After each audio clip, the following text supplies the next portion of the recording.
Thank you, Mpumelelo, and good day. Good day to everyone in the room and those that are online, especially farmers and the students who are beneficiaries of the program. As Mpumelelo said, mine is to give a report on transformation and maybe to also emphasize, as Andrew had done, that the report is for financial year 2025, which meant it ended all the progress that ended in 2025 Feb. And thank you also to CE service providers who are our partners. Make mention a lot of them, but definitely thank you. I guess the longitudinal advantage is yes. My outline of this presentation, I'll just try and give transformation strategy as SACTA as we see it, but also share the income and expenditure over years and share income and expenditure just for the financial year. Then all the pillars as guided by the NAMC, just to share what we do under those. And also on my side, there's a lot of old slides, but luckily there's also a lot of new slides as well to share. Maybe just to start with the transformation strategy, our commitment is to contribute to sustainable transformation. And not loudly using the word sustainable, but definitely looking for the future. And I think as we're saying on the farmer side, that these are the future markets, and these are the future clients, whether for seed companies, for agribusinesses, and we're trying to create those that are sustainable. And it's not a matter of just ticking a box. For us, it's part of our mandate as SACTA. And we want to contribute to the sustainable development of farmers, young people who will be our next scientists, technicians, but also and improve livelihoods of rural people. Our strategy is holistic in nature. We try by all means to be both proactive and also responsive. And with that, it's because we understand that transformation is a continuous journey. It's not a stop that you arrive at. And we're also emphasizing to say, let's look for progress. Yes, we want to reach the end, but also the progress is important. Maybe just to share in terms of the money that we use in transformation or funds that are available. It's the 20% from the levies as prescribed by law, that 20% should be for transformation. And we're following NAMC guidelines. As you will look into your right, you see NAMC guidelines states that at least 60% of that 20% collected should be used for enterprise development, 18% for skill, and 17% is for management control, 5% is for socio-economics. We are continuously learning as SACTA, and that's why I think also the engagement constantly with different stakeholders to say, how can we improve, what can we improve? And we believe in bottom-up approach. As we engage with service providers, with farmers, we're constantly trying to improve. And that it also based on the fact that we have realized that the development space is complex, and you definitely need then to have strategies that adapt to that complexity. Over the years, as you'll see in terms of income and expenditure, over the years we have, on transformation on that 20%, we have had an income of around 282, but part of that are actually recoupments, because we have reached, for some, we have reached where the loan has reached its expiry and then we have recouped. And we have spent around 259. That's why I'm emphasizing the recoupment, so you don't see more income thinking we're sitting with the money that we're not spending. But part of it actually is because we have recouped the money. And at least it's around 160 that we believe is circulating. And in circulation, it does not mean some farmers have. There were losses that were made, but because service providers and farmers that we fund have committed that they will repay that loan. At this point, I don't believe we have any bad debt. Unfortunately, to service providers, we still need to go and get that money. But also we have farmers who are committed to say, we are willing because we understand that this revolving fund is meant to improve the sector and those new era farmers. For the financial year 2025, we have received funds of 98 million, but part of that, I think around 39 million were funds that were recouped, of which then there were loans that were repaid by farmers. And if you look into the expenditure that we made was around 77 million. And I'll just share in terms of following those guidelines, NMC that I shared. The guidelines says at least 60% should be spent on enterprise development. And so far we have been spending more than 60%. However, we know that that almost compromises other aspects. But it was also a strategic on our side because we have already made an investment, and when the seasons were a bit bad, therefore we needed to spend more so we can try and assist farmers. But also we know with grains, you're dealing with the issue of scale, and as you try and increase scale, then you must deal with the issue of efficiency. Now you almost then need to also spend on mechanization in order to be able to be productive and function at an efficient scale. Just some details on the enterprise development. On how we implement our enterprise development, we provide financial support, capacity building. On financial support, we provide zero interest-free loan. Those are input loans. Then there's also zero interest-free, which is for mechanization. Those are 5-year loan. But with the mechanization is only given to those farmers that have been with SACTA for some years and they've proven that they can repay the loan, but also in terms when there is a need and there's a potential for growth. Then in terms of capacity building, we have business coaching with one of our service providers, but we have mentorship with all of the service providers. We pay them a 7% management fee, which part of that percentage is meant for mentorship. And we have seen some of our service providers really playing a role in that mentorship, taking farmers from zero to where they are now. And how do we implement our model? We're using reputable service providers, and as I've mentioned some of them. We are also focused on the impact than the numbers. We're not necessarily after a number of farmers, but our focus is on the impact that whatever intervention we have with each farmer must be of great impact. As I've mentioned as well, the holistic approach on our site, we allow a farmer to do a crop rotation, provided that at least they will rotate in that 3 years of an input loan, they will plant one of the crops that SACTA collects its levy on. And the crop rotation is informed by science, but also on the SACTA side is because, as we have said, that we want to create sustainable farmers. And we don't think a sustainable farmer is only a farmer who will plant soybean, but we just want to say it should be a farmer who's sustainable, who can be able to stand on their own, and if soybean does not allow for 3 years.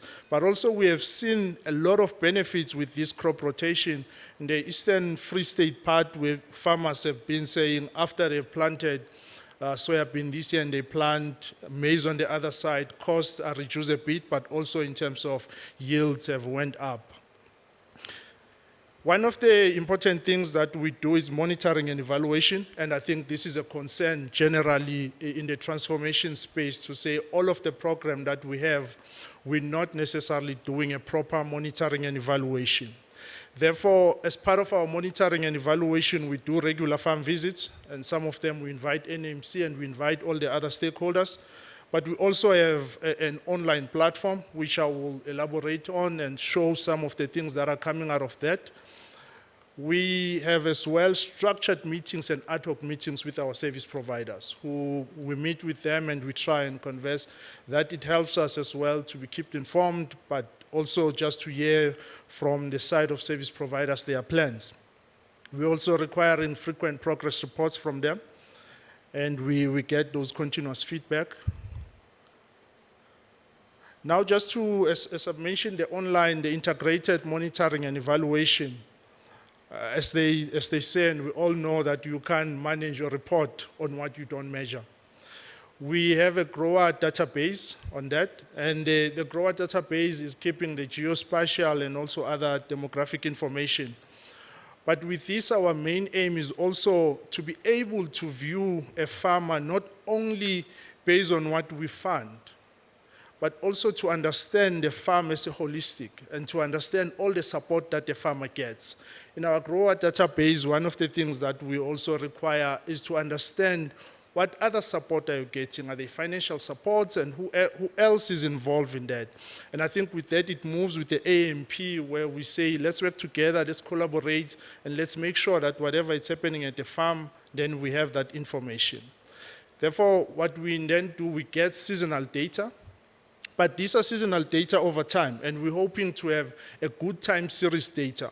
With the good time series data, we'll be able then to analyze and see where a farmer is, because therefore if you just want to judge a farmer based on the season, you won't get, if it's a good year where everything was good, then the farmer would have made profit. And judging him by that, you are not necessarily having a clear view of where the farmer is. Therefore, if we have a time series data, and then it allows us to make those informed decisions. But just to move and share some of the data, what we contract database, where we collect all of the baseline information of a farmer, know where farmer is, but also in terms of numbers. And we know that one of the issues that we're struggling with is issues of double dipping, and is it correct, is it not? But also now you want to know who is the farmer, where are they? Because you already have their ID, and if a farmer belongs to a cooperative or to another entity, but they are also a standalone farmer or an individual, then you start collecting those data, which then help us. We get where we initially invest that loan and track it through the repayment, which then with those repayment, we are able to see the losses, but the profits that the farmer have made. Then with the demographics for this year, and maybe some of the things, the average year, what we're struggling with as well. The average year is 52 years, and we still, in terms of the gender distribution, we have more males than females. But this is helping us now to almost see in which provinces do we have more males, where do we have. So even our interventions and our conversations with service providers, we are able to start directing, or when it comes the next funding cycle, we are able to say our focus should be, it's either on males or it should be on youth. Looking at the seasonal data, just in overall, both summer and winter for the financial year, we spent around 56 million in total, and you can see the income that was generated is around 73, of which it is kind of good when you measure the income or the loan invested and what you get in return. Yes, we will want to do more, but it is a start considering the type of farmers that we sit with as well, and then you just want to say it is a benefit. You will look into the right, and you'll realize soya is also doing well with the new era, or the smallholder farmers. More soya was planted by these farmers, followed by wheat, and I think it almost follows what Andrew had also presented, where we see in terms of levies, more levies are collected on soya and followed by wheat, and it's almost the same. And more of our farmers are on dry land. Yes, there is those that are on the irrigation, but most of them are farming on dry land. On the winter overview, I just wanted to share, and we'll mainly just focus on wheat. You'll see we have made an investment of 7, but also and then the income generated was quite good there. Summer, still soybean, as I've mentioned, but soybean is doing well. And those are, with the current season of which we're not necessarily reporting on, but we have also seen some good numbers and the investment that we made. Coming to training and skill, Our training and skill, the strategy of SACTA, we're funding postgraduate students, but we have expanded to fund internships. And there are interns as well with Fabi at the back, and we'll definitely appreciate if stakeholders could engage with them and just introduce them to the industry. Possibly there is a future employee there or a future leader in the industry. The other thing we do in our skill is the in-service training. It's a new thing we started last year, but we're taking agric students who most of them are just joining online. We're taking in-service students who need that in-service for a year, 6 months, some of them, so we can train them. We fund in that aspect. And the previous year, of which that financial year, we have funded 12 students on the postgrad. We had 16 interns. On the in-service training, we had 16. The interesting thing about this, the TVET in-service training is that these students are hosted by a farmer who's a SACTA funded farmer, who's also benefiting both on the input finance and also mechanization. And you can almost see now that this is a farmer who's ready or who's in the verge of being commercial, but is also contributing into the skill development, giving back. On the socio-economics, our aim is to improve living standards of rural communities, but mainly focusing on grain-producing areas. Our focus or our initiatives is around establishing, improving, and maintaining clean water and dignified sanitation, but also do small-scale grain production. And Henry will just come in and emphasize on the project that we're working on them, but also we have another project where we work with PGP on the maize production. With the current year, we're involved on driving that small-scale soya bean. We had contributed, we're in partnership with OPOT on the small-scale soya bean production, and with PGP, we're doing maize production on the smaller scale. But we also provided treasures, as you can see on those pictures, so it can help with efficiency. But I won't dwell much on that because Henry then will just elaborate. We had also funded towards the eradicating of pit latrines in rural areas through Rotary. We're working with them. Just on the closing remarks, and which one wants to appreciate our collaborators and partners, and whether it's BFAB, ACTA, FAMSOL, Sanves, PGP, Ontinga, and all of those that we have as our service providers, but also all those that we have, seed companies and farmers, is that we just want to say thank you, and probably we're representing the voices of farmers that we are funding to say thank you for all the efforts that we are giving. And together, we are shaping a more inclusive and sustainable agricultural future. Our journey continues. Unfortunately, we still need to collaborate and we need to contribute towards the AMP. Thank you. Thank you, Sandile. It's time now you receive some questions. You seem to be pressing all the right buttons. But you know, everyone would have their favorite program. My favorite program is the one where you take the students from university and you integrate them with the real world. Because for me, that's the real empowerment that the country needs. Perhaps it's needed across sectors, not just in agriculture. I wish you can triple the numbers. That's where empowerment for me in the future of the country actually depends on giving people that have received academic training, integrate them to industry, give them opportunities. Then from there, they can fly on their own with of course, support of the broader industry and value chains. So big ups on that one, but make it bigger. I challenge you. Maybe let's challenge seed companies. Yeah. We're challenging all of them. SACTA is availing funds to fund you if you can host these students. And then we can grow the pool. And that, for me, is the best empowerment. So, yeah, he's challenging you, and I'm challenging him. We challenge each other. All right, let's have questions and comments. Anyone? Is he that popular that people just agree with him? No one is skeptical. You trust these numbers. Looks like a perfect gentleman. No, thank you. It's because everyone contributed to the presentation. Thank you very much. But those who want to talk to him privately, he is here. So feel free to interact with him. After all, this is about information sharing, so we can do it informally, even outside this question session. Please feel free to talk to Sandile.